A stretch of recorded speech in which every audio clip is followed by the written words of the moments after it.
بسم اللہ الرحمن الرحیم۔ بسم اللہ الرحمن الرحیم۔ معزز طلبہ، سبق نمبر 24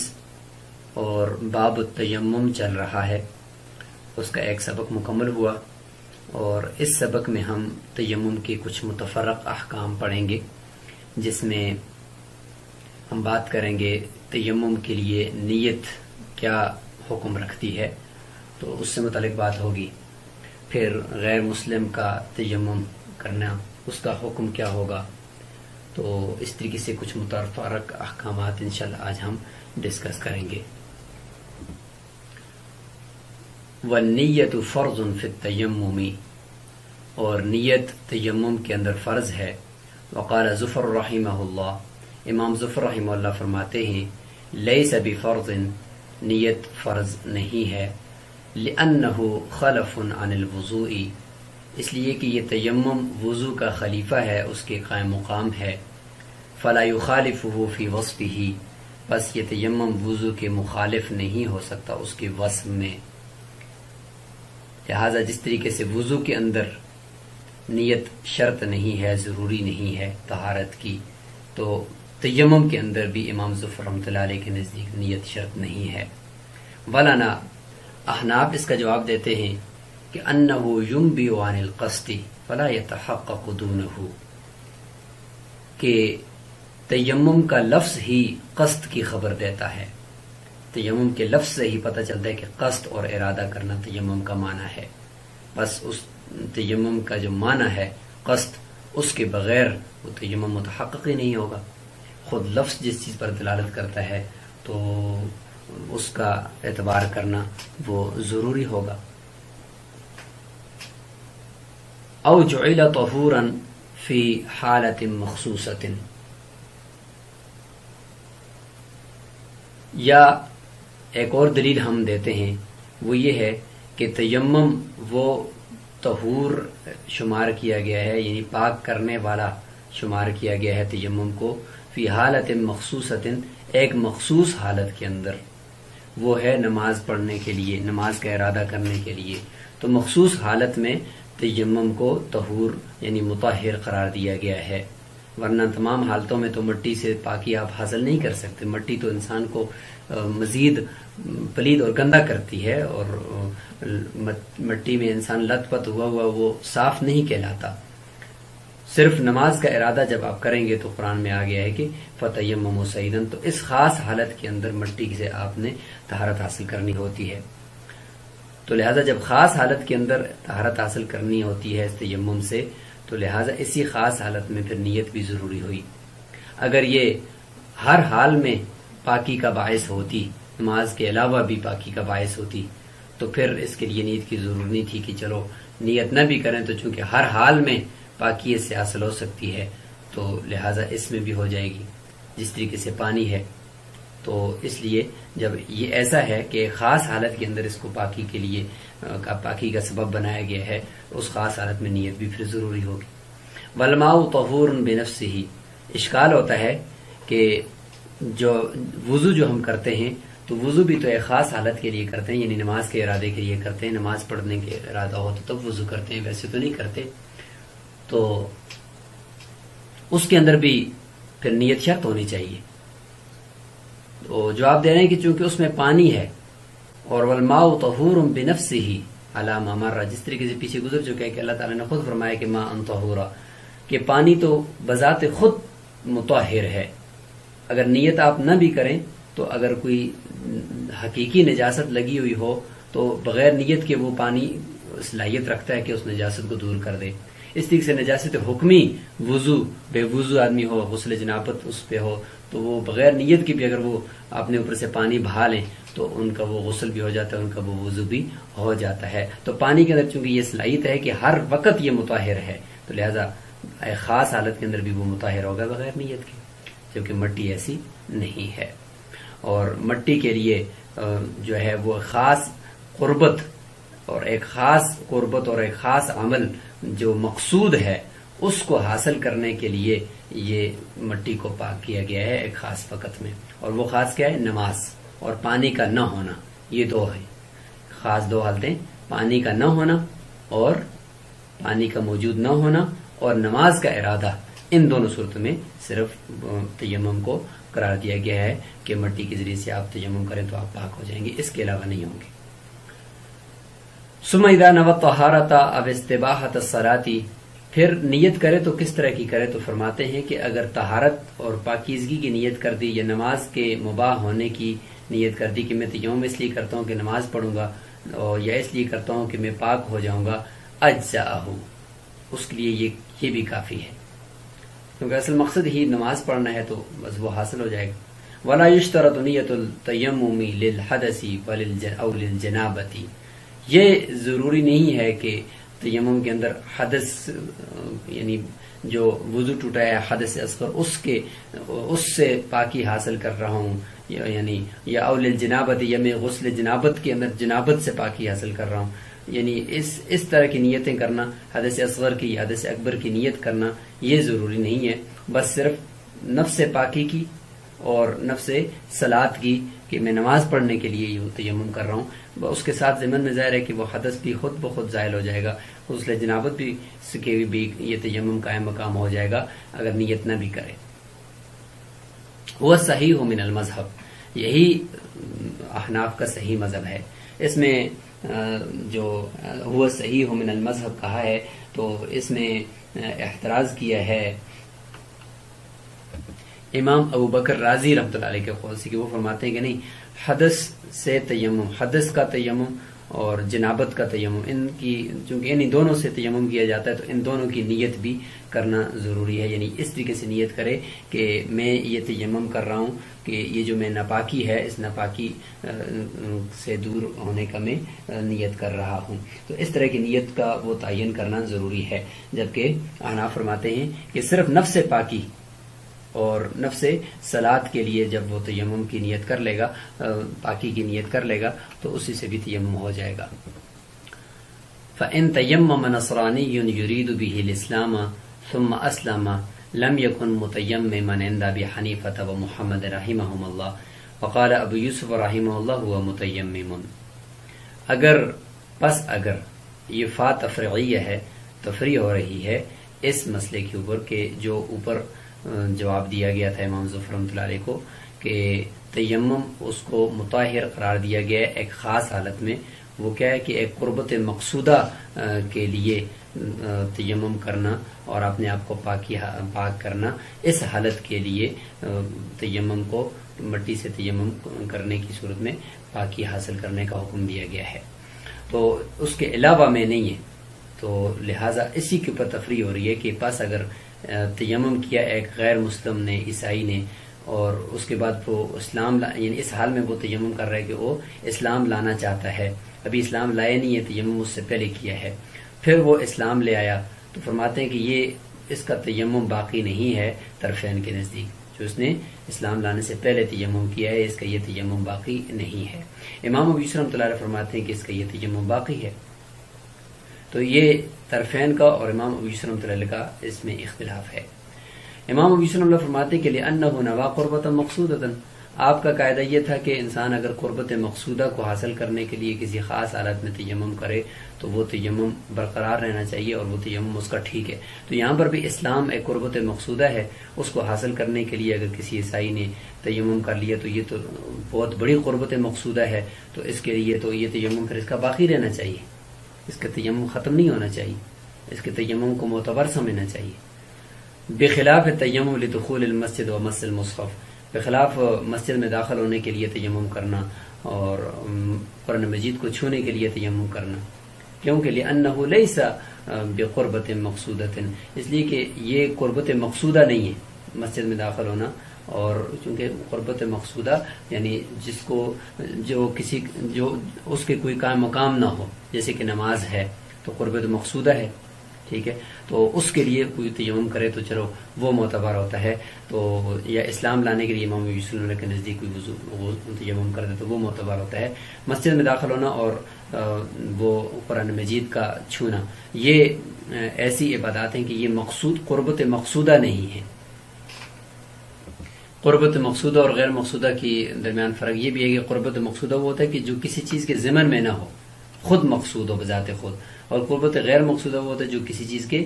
ضمن میں ہو، وہ عبادت مقصود نہ ہو، خود بذات خود وہ مقصود نہ ہو، لیکن کسی چیز کے ضمن میں ہو کر وہ مقصود ہو۔ تو خود مسجد میں داخل ہونا مقصود نہیں ہے، قرآن مجید کو خود چھونا مقصود نہیں ہے، اصل تو تلاوت مقصود ہے، اصل تو مسجد میں جا کر نماز پڑھنا مقصود ہے۔ چونکہ یہ قربت مقصودہ نہیں ہے تو ان کے لیے جو تیمم کریں گے تو اس سے پھر آگے جا کر نماز نہیں پڑھ سکتے۔ تو تیمم کے لیے قاعدہ یہ سمجھ میں آیا کہ تیمم وہ معتبر ہوتا ہے کہ جو کسی قربت مقصودہ کو، قربت اصلیہ کو حاصل کرنے کے لیے، پانے کے لیے کیا جائے۔ تو امام ابو اللہ کی یہ دلیل ہوگی۔ وَلَهُمَا طرفین فرماتے ہیں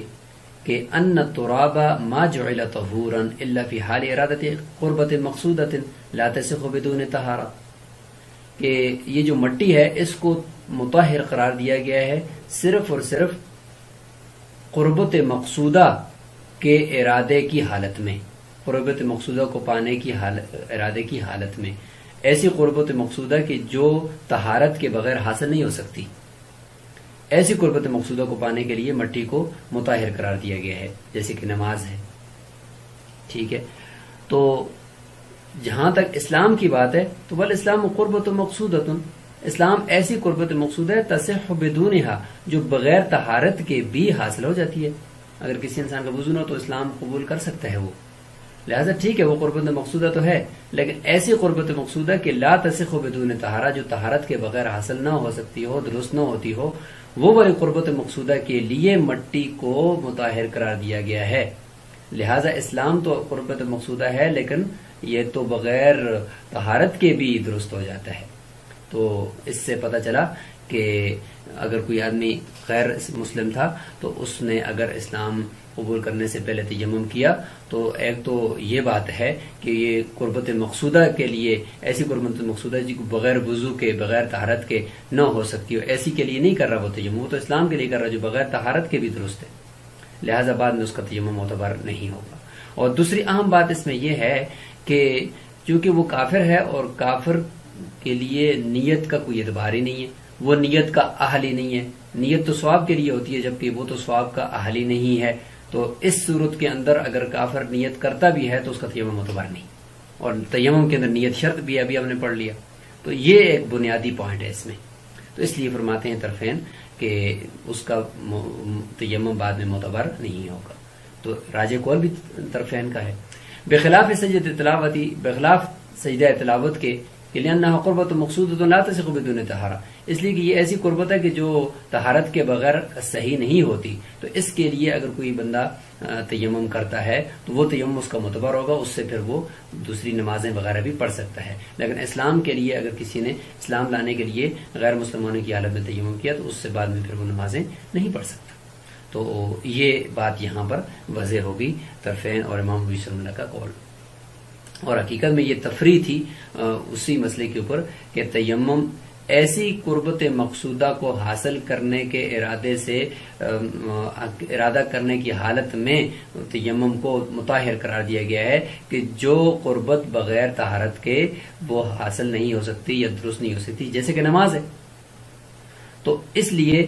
اگر کوئی ایسی قربت ہے کہ جو بغیر طہارت کے بھی حاصل ہو جاتی ہے جیسے کہ اسلام ہے، تو اس کے لیے اگر کوئی تیمم کرتا بھی ہے تو وہ تیمم معتبر نہیں ہوتا، بعد میں اس تیمم کے ذریعے سے کوئی اور نماز نہیں پڑھی جا سکتی۔ یہ ہے خلاصہ۔ وَإِن تَوَضَّأَ لَا يُرِيدُ بِهِ الْإِسْلَامَ ثُمَّ أَسْلَمَ فَهُوَ مُتَوَضِّئٌ خِلَافًا لِلشَّافِعِي رحمہ اللہ بناءً علی اشتراط النیہ۔ یہاں پہ اسی کے برعکس، یہ تو تیمم کا مسئلہ تھا نا، اب وضو کے مسئلے کی طرف آگے کہ ایک آدمی نے وضو کیا، ابھی تک وہ اسلام کو نہیں چاہ رہا تھا، اسلام لانے کا اس کا ارادہ نہیں تھا، وضو کیا اس نے، ثم اسلم، پھر اس کے بعد اس نے اسلام لایا، فہو متوضی، کہتے ہیں کہ اسلام لانے کے بعد اس کا یہ جو وضو ہے وہ وضو برقرار رہے گا، وضو ٹوٹے گا نہیں۔ وجہ وہی ہے کہ چونکہ وہ پانی اس نے استعمال کیا ہے، اور پانی ایک ایسی چیز ہے کہ اس کے اندر نیت ضروری نہیں ہے، بغیر نیت کے بھی یہ حدثوں کو زائل کر دیتا ہے، اس کے اندر یہ اہلیت ہے، تو لہٰذا غیر مسلم نے بغیر نیت کے جب اس پانی کو استعمال کیا تو اس کا وضو ہو گیا، نیت ضرورت تو تھی نہیں، تیمم کے اندر نیت ضرورت تھی اتنا، اس لیے ہم نے وہاں پہ کہا نا کہ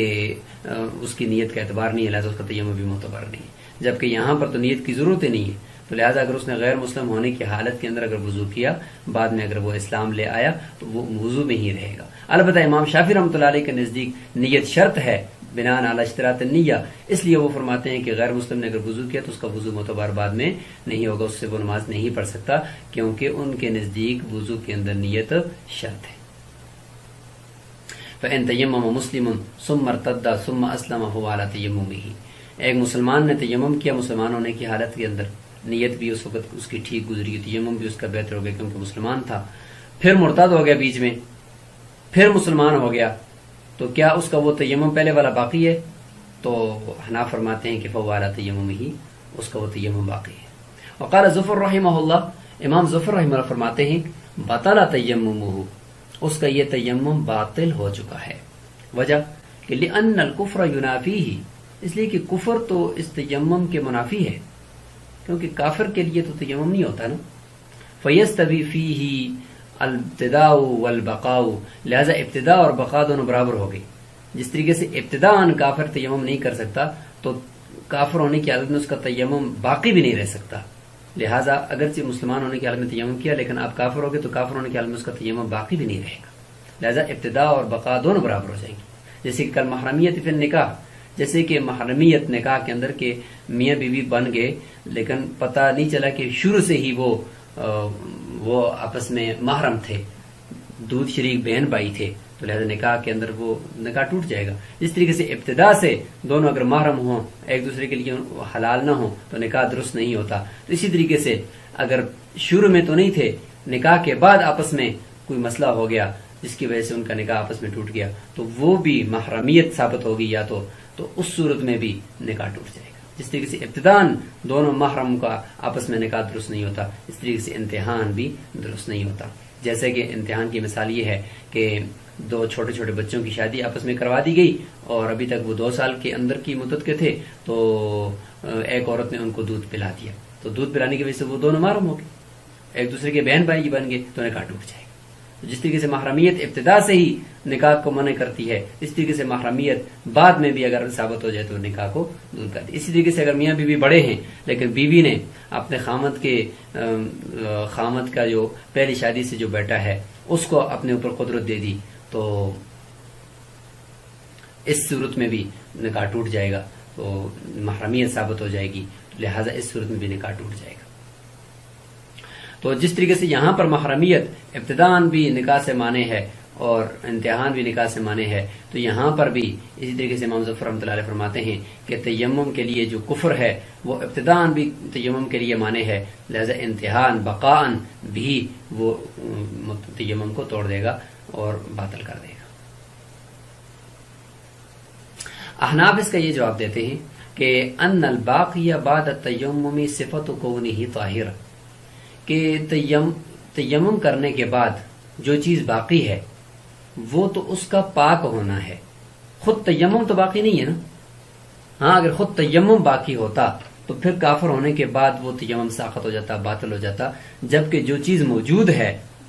تیمم کرنے کے بعد جو چیز موجود ہے وہ اس آدمی کا مطہر ہونا، یہ اس کی صفت موجود ہے، تو صفت تو ایک عرض ہے اور صفت ایک موجود ہے، وہ خود تیمم موجود تو نہیں ہے نا، تیمم تو ایک فعل تھا جو کیا اور ختم ہو گیا، اب اس کی ایک صفت ہے اس کا پاک ہونا، تو اس کا پاک ہونا جس طریقے سے وہ وضو سے پاک ہو تو درمیان میں اگر کفر کر جائے تو اس کا وضو نہیں ٹوٹتا، تو اس طریقے سے تیمم بھی نہیں ٹوٹتا۔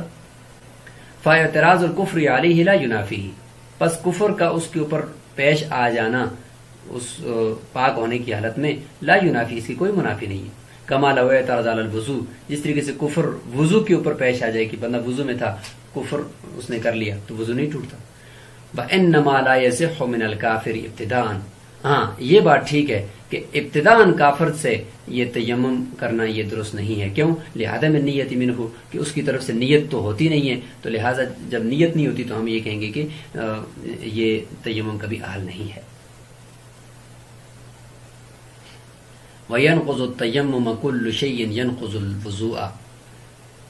تیمم کو باطل کر دیتی ہے ہر وہ چیز جو وضو کو باطل کرتی ہے۔ یہاں سے تیمم کے ٹوٹنے کی اسباب بیان کیے جا رہے ہیں اور تیمم کو باطل کرنے والی چیزوں کا بیان ہو رہا ہے. تو ظاہر ہے کہ تیمم وہ خلیفہ ہے وضو کا. تو جو چیز وضو کو باطل کرتی ہے وہ 8 چیزیں، سبیلین سے کسی چیز کا نکلنا، غیر سبیلین سے خون یا پیپ کا نکل کر بہ جانا، قے ہو جانا، خیقہ لگا کر ہنس جانا، سو جانا، یہ جتنے بھی اسباب ہم نے وضو کے ٹوٹنے کے پڑھے تھے وہ اس کے بھی ہوں گے. کیوں؟ لأنہ خلف عنہ، اس لیے کہ یہ تو خلیفہ ہے وضو کا. فأخذ حکمہ، لہذا وضو کا ہی حکم اس کو ملے گا. وینقضہ ایضا رؤیۃ الماء، تیمم کے اندر ایک اور چیز بھی ہے جو اس کو باطل کرتی ہے، وہ یہ ہے پانی کا دیکھنا، بشرطے کہ قدر علی استعمالہ، کہ انسان اس کے استعمال پر قادر بھی ہو. جب استعمال پر قادر بھی ہے، صرف دیکھنا کافی نہیں ہے، استعمال پر قادر بھی ہے، تو اس صورت میں بھی تیمم باطل ہو جاتا ہے. یہ وضو سے ہٹ کر ایک اور اضافی چیز ہے جو تیمم کو باطل کرتی ہے. حقیقت میں تیمم باطل تو نہیں، اس کو ہم تیمم باطل نہیں کہیں گے کیونکہ وہ جو پہلے والا حدث ہے وہی واپس آ جاتا ہے، تو تیمم بیچ میں سے وہ اس کا حکم ختم ہو جاتا ہے. لأن القدرة هي المراد بالوجود الذي هو غاية لطهورية التراب، اس لیے کہ پانی کے اوپر قادر ہونا ہی مراد ہے، بالوجود الذي، اس کے پانی کے اس وجود کا جو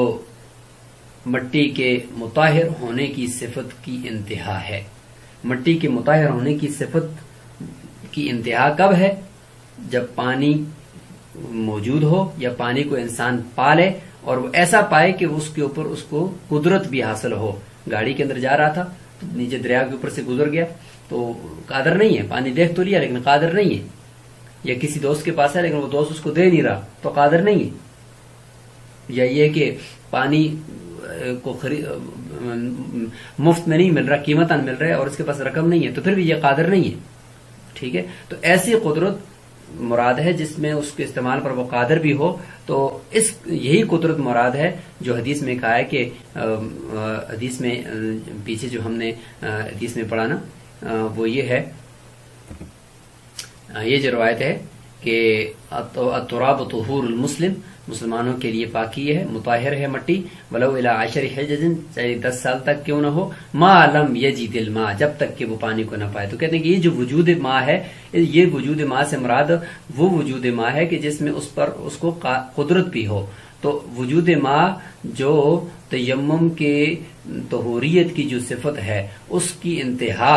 کرنے والا یہ وہی وجود ہے جس میں پانی کے اوپر قدرت بھی ہو. وخائف السبوع والعدو والعطش عاجز حکما، کہتے ہیں کہ درندے سے ڈرنے والا یا دشمن سے خوف کھانے والا یا پیاس کا خوف رکھنے والا یہ بھی عاجز شمار ہوگا حکمن. اگرچہ پانی موجود ہے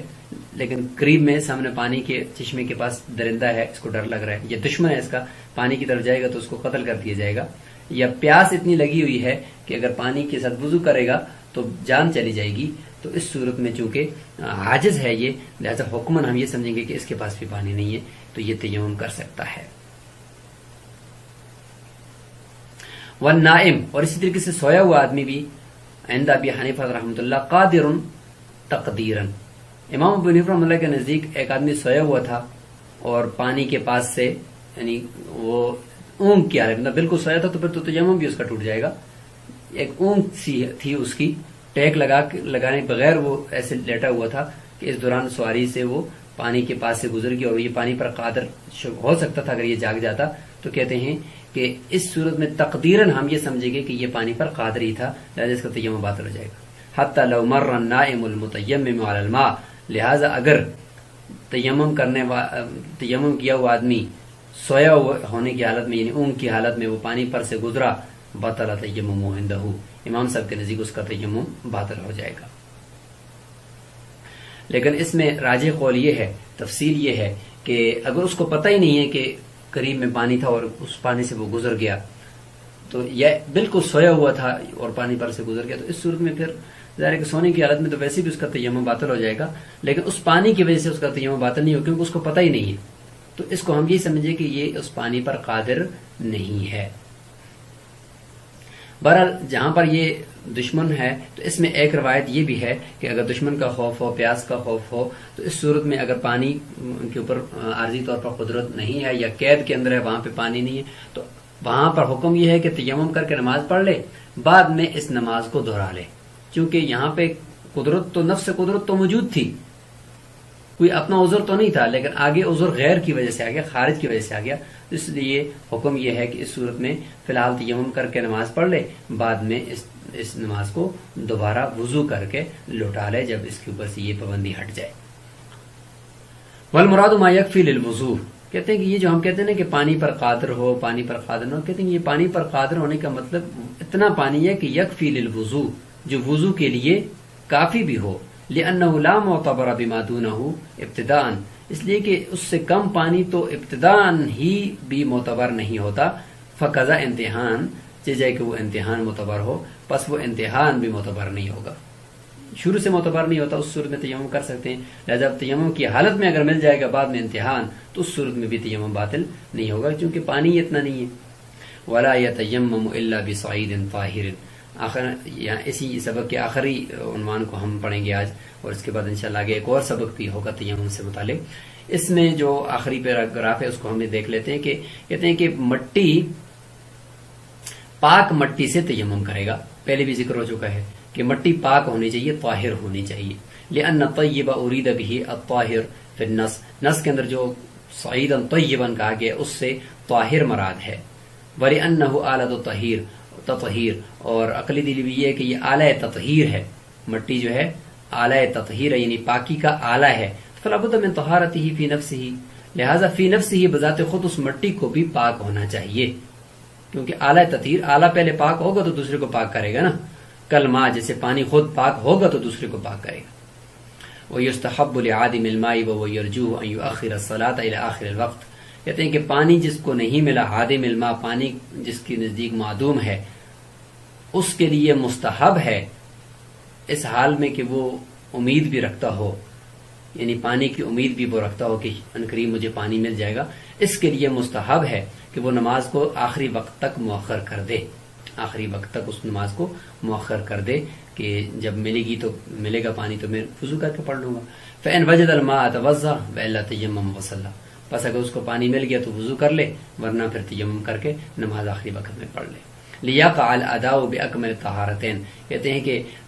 انتظار کرنا پانی کا یہ اس لیے ضروری ہے کہ تاکہ اس کا جو کی نماز ہے وہ نماز ادا واقع ہو جائے طہارتین میں سے، یعنی تیمم اور وضو جو دو طہارتیں ہیں ان میں سے اکمل طہارت کے ساتھ، یعنی پانی کے ساتھ، وضو کے ساتھ، اس لیے کہتے ہیں کہ انتظار کریں۔ فصار کالطامع فی الجماع، یہ اس طریقے سے ہو جائے گا جس طریقے سے جماعت کی امید رکھنے والا انتظار کرتا ہے کہ شاید اس کو جماعت مل جائے، اور اکیلا مسجد میں مثال کے طور پر اس کو جماعت ملنے کا کی امید ہے تو وہ انتظار کر سکتا ہے۔ وعن ابی حنیفہ و ابی یوسف رحمہم اللہ فی غیر روایت الاصول، کہتے ہیں کہ ظاہر روایت تو ہم نے ذکر کر دی ہے، لیکن یعنی یہ کہ مستحب ہے اس کے لیے نماز کو مؤخر کرنا اگر اس کو پانی ملنے کی امید ہے، لیکن شیخین کی ایک نوادر الاصول میں ایک روایت ہے، وہ یہ کہ ان تاخیر حتم، یعنی نماز کو مؤخر کرنا یقینی طور پر ضروری ہے، واجب ہے اس کے اوپر، کیوں؟ لأن غالب الرأی کالمتحقق، اس لیے کہ غالب رائے وہ متحقق کی طرح ہوتی ہے، غالب رائے متحقق کی طرح ہوتی ہے، کیا مطلب کہ اس کی اگر غالب رائے، غالب ظن یہ بنا ہے کہ مجھے قریب پانی مل جائے گا تو یہ ہم سمجھیں گے کہ یہ یقینی بات ہے، اس کو ہم یقین کے درجے میں لے لیں گے۔ وجہ ظاہری، جو ظاہر روایہ ہے جہاں پہ ہم نے کہا کہ مستحب ہے اس کے لیے مؤخر کرنا ورنہ ضروری نہیں ہے، اس کی وجہ یہ ہے کہ ان العجز ثابت حقیقتا، عجز اس کا پانی سے عاجز ہونا حقیقت میں تو ثابت ہو چکا ہے نا کہ فی الحال تو پانی اس کے پاس نہیں ہے، 1 میل تک کوئی بھی اس کو پرسان حال اس کا نہیں ہے کہ اس کو پانی مل جائے گا۔ فلا یزول حکمہ، پس اس کا حکم، اس عجز کا حکم زائل نہیں ہوگا، الا بیقین مثلہ، اسی طرح کا یقین ہو جس طرح کا اس کو، یعنی یہاں پہ حاجز ہونے کا، اس کو یہاں پہ یقین ہے کہ اس وقت میرے سامنے قریب میں پانی نہیں ہے، تو اسی طرح کا یقین جب آئے گا کہ اچھا مجھے یقین ہے کہ مجھے ابھی عنقریب چند قدموں کے بعد مجھے پانی ملنے والا ہے، اس طرح کا یقین جب تک نہیں آئے گا تو یہ حکم بھی ظاہر نہیں ہوگا۔ وَيُصَلِّ بِتَيَمُّمِهِ مَا شَاءَ مِنَ الْفَرَائِضِ وَالنَّوَافِلِ، اور یہ جو تیمم کیا ہے اس تیمم سے وہ فرائض، نوافل سب پڑھ سکتا ہے، اور امام شافعی رحمۃ اللہ فرماتے ہیں کہ یہ تیمم لکل فرض، ہر فرض کے لیے الگ تیمم کرے گا، لِأَنَّهُ طَهَارَةٌ ضروریۃ، وہ فرماتے ہیں کہ یہ طہارت ضروریہ ہے، لہٰذا اس کو ضرورت کے تحت طہارت سمجھا گیا ہے، تو لہٰذا اس سے صرف ایک وقت میں ایک ہی فرض ادا کیا جا سکتا ہے۔ یہ ایک اصول ہے امام شافعی رحمۃ اللہ علیہ اور احناف کے درمیان۔ احناف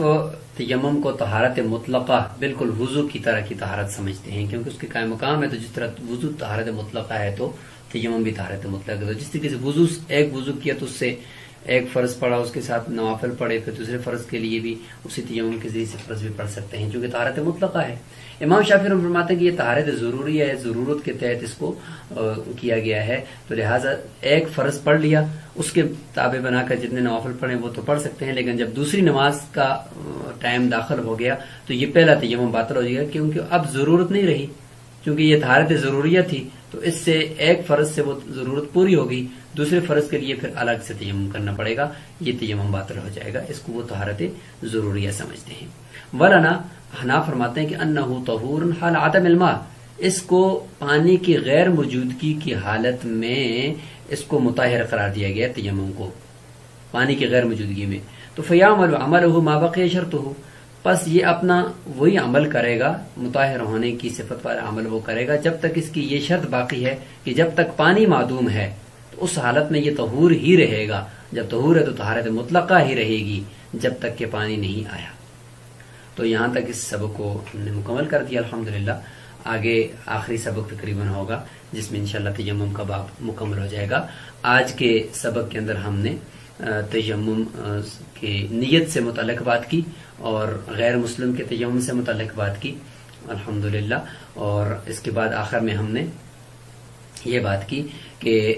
پانی کی اگر ملنے کی امید ہو تو کیا مؤخر کر سکتا ہے یا نہیں کر سکتا، اور اس طریقے سے آج تیمم کے ٹوٹنے کی یا تیمم کو باطل کرنے والی جو اشیاء ہیں ان کا ذکر بھی آج بھی ہم نے پڑھ لیا ہے۔ السلام علیکم ورحمۃ اللہ وبرکاتہ۔